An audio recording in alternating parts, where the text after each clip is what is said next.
L'indice CAC 40 termine la séance en territoire négatif dans le sillage des nouvelles sanctions annoncées ce week-end contre la Russie, ciblant tout particulièrement le système financier russe. Parmi les valeurs qui se sont distinguées ce lundi, on retrouve L'Oréal.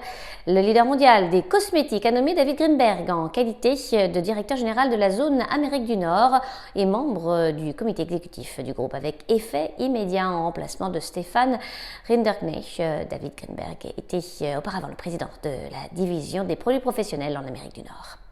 En face à Sanofi, le laboratoire pharmaceutique a annoncé des nouveaux résultats de phase 3 positifs concernant Dupixent pour le traitement de la dermatite atopique modérée à sévère non contrôlée et de l'œsophagite à eosinophile.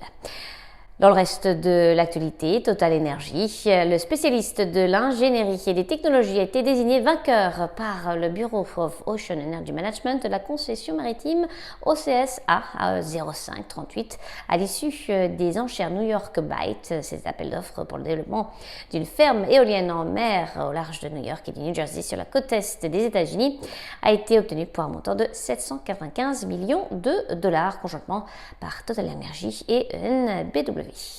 Coface, la société d'assurance crédit, a de son côté décidé en raison de la détérioration très importante de la situation géopolitique en cours au cours de la semaine dernière de retirer son projet d'offre publique d'achat sur les obligations subordonnées émises par la société en 2014 d'un montant de 380 millions d'euros. Et puis Dassault Aviation, l'avionneur, et Thales, le groupe d'électronique industrielle et de défense, ont bondi après la décision de l'Allemagne d'augmenter son budget alloué à la défense. Enfin, la Française des Jeux, l'opérateur de jeux d'argent, a gagné du terrain suite à des commentaires positifs de la part d'un analyste. À New York, Sabrina Cagliusi pour Trading Central. Je vous souhaite une très belle fin de journée à tous. À demain.